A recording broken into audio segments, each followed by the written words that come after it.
Trick Williams is going to the Elimination Chamber match.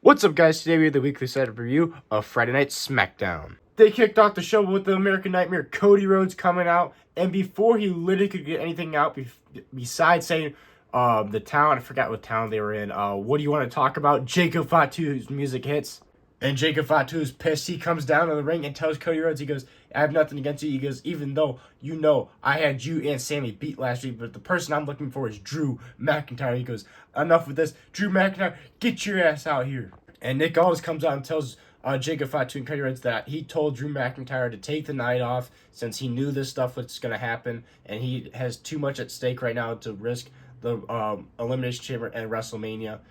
And Jacob Fatu was not happy about that answer. But then Drew McIntyre starts talking, and he is up in the fans, like the crowd, in a suite, and he's talking about how he thanks Nick Aldis for at the offer of taking the night off, but he didn't want to take that, so he took the chance of buying himself a whole suite so he could watch Friday Night SmackDown for himself. And Drew McIntyre tells Jacob Fatu, he goes, I hear about all this all gas, no brakes. You're more like all bark, no bite. And Jacob Fatu is pissed. He went storming towards the barricade and security stopped him. Nick Aldis gets in his face, tells him to get out of here. He goes, I'll let you get to Drew McIntyre eventually because you need to wait.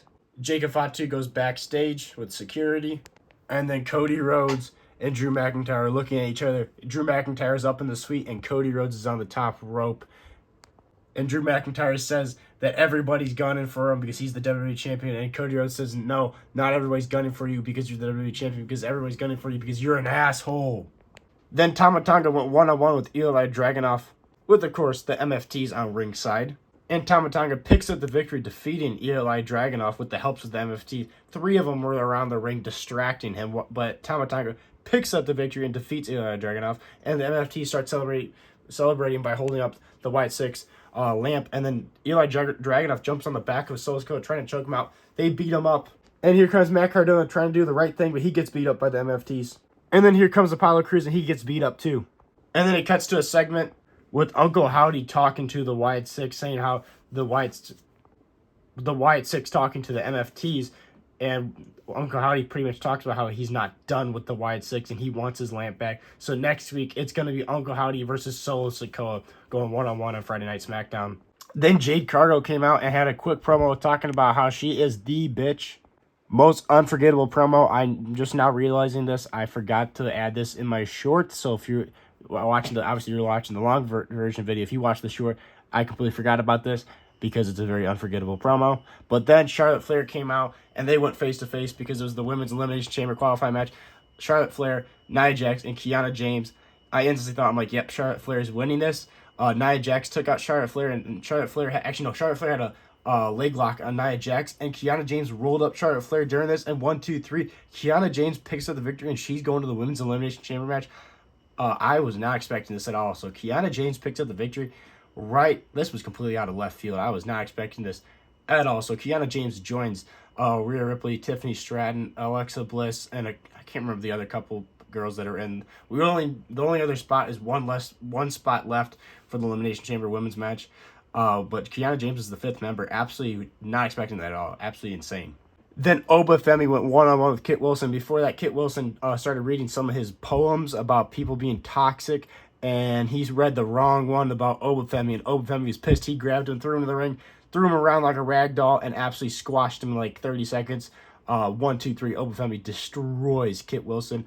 I get that they're making Oba Femi a beast and everything, but like they got to have him squash. If they're going to do this, like the squash thing, he's got to squash people like better than Kit Wilson. Kit Wilson, anybody could squash Kit Wilson. But I'm loving to see Oba Femi getting pushed, though. Then we had the men's elimination chamber qualifying match. It was Carmelo Hayes, the United States champion, Damian Priest, and Trick Williams. Whoop that Trick. And Damian Priest almost had this match won. He went for his razor's edge on Carmelo Hayes, and Trick Williams comes up and steals the win from Damian Priest. And Trick Williams is going on to the Elimination Chamber match to join Randy Orton, Cody Rhodes, LA Knights. and Javon Evans. I mean, like right now, the men's elimination chamber elimination chamber match is looking absolutely stacked. And then we have an absolute snooze fest of a qualifying match in Raw, which is Jey Uso, El Gran Americano, and Bronson Reed. Mid, and midder. But I'd love to see Trick Williams getting pushed. I like him a lot. Then we had Chelsea Green with her wheelchair out there cheering on Alba Fire, going one-on-one with Tiffany Stratton. I'm like, that's a free win for Tiffany Stratton. This match actually went way longer than I thought it was going to happen. Chelsea Green ended up getting up because she's in the boot, trying to get involved in this match, trying to help Alba Fire win this. But Tiffany Stratton obviously hits the prettiest moonsault and picks up the victory. Easy win for Tiffany Stratton. Nick Aldis got to see the mystery box in person for the first time, and Johnny Gargano is still very depressed, and he was laying on top of the box. Obviously, this is not a box. This is a wall, but I'm using it as the box. He was laying on top of it. He's still very depressed. I don't know why. I really don't care, but I'm very interested in this box that they cannot open until Elimination Chamber. Then Rhea Ripley went one-on-one with Julia, and this match was going great until Nia Jax and Lash Legend got involved, making this match turn into a disqualification. They start beating the holy hell out of Rhea Ripley, and Io Sky's music hits, and Io Sky comes out for the save, taking out Nia Jax and Lash Legend, because next week it's going to be Rhea Ripley and Io Sky defending their women's tag titles against Lash Legend and Nia Jax next week on Friday Night SmackDown. So obviously Io Sky saves Rhea Ripley, and they stand tall while Nia Jax and Lash Legend scatter. Then in the main event, a match I was actually excited for because I like, obviously, both these wrestlers. Aleister Black versus Randy Orton. This is quite interesting. And this match was going good.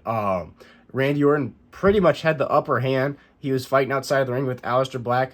Throws Aleister Black into the ring. And while Randy Orton tries to get back in the ring, out of nowhere from behind, Drew McIntyre jumps the barricade and hits Randy Orton in the back of the head with the championship. And the ref wasn't paying attention. And then Drew McIntyre rolls Randy Orton into the ring, and he runs the hell out of there. Cody Rhodes comes running out, chases off Drew McIntyre, and Randy Orton stands up, and bam, Black Mass by Aleister Black. 1, 2, 3. Aleister Black beats Randy Orton with the help of Drew McIntyre, and it looks like Drew McIntyre does not want to face Randy Orton, or he doesn't like Randy Orton. The fact that he's in the Elimination Chamber match and he's gunning for his WWE Championship.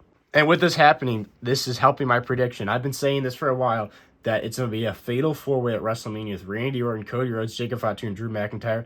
And this really makes me think that, and it's just so obvious, that Cody Rhodes is going to win that Elimination Chamber, and I don't think it's going to happen. I think Jacob Fatu is going to screw Cody, or Drew McIntyre is going to screw Cody, and I think Randy Orton is going to win the Elimination Chamber match. He's going to he's obviously going to go after Drew McIntyre, and the match at WrestleMania is going to be Drew McIntyre, Randy Orton, Cody Rhodes, and Jacob Fatu, all fighting for that undisputed WWE Championship. It's going to be insane if that actually happens.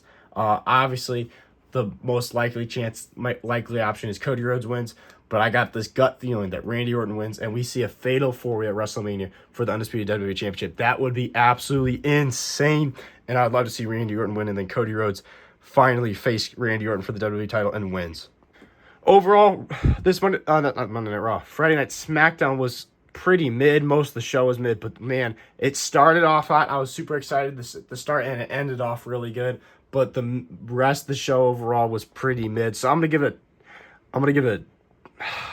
to give it a 2.5 out of 5, but I'm actually excited after the end of the show and the start of the show. So I'm going to give it a 3 out of 5. I'm going to be generous. I'm going to give it a 3 out of 5. This is Jared to Be Live. Thank you guys for watching. Make sure to go check out my Instagram, which is all lowercase Jared to Be Live. Also go check out my TikTok, which is lowercase JRW_live. Highly appreciate that. Make sure to like and subscribe because we post every single day on this YouTube channel. I'll see you guys in the next one.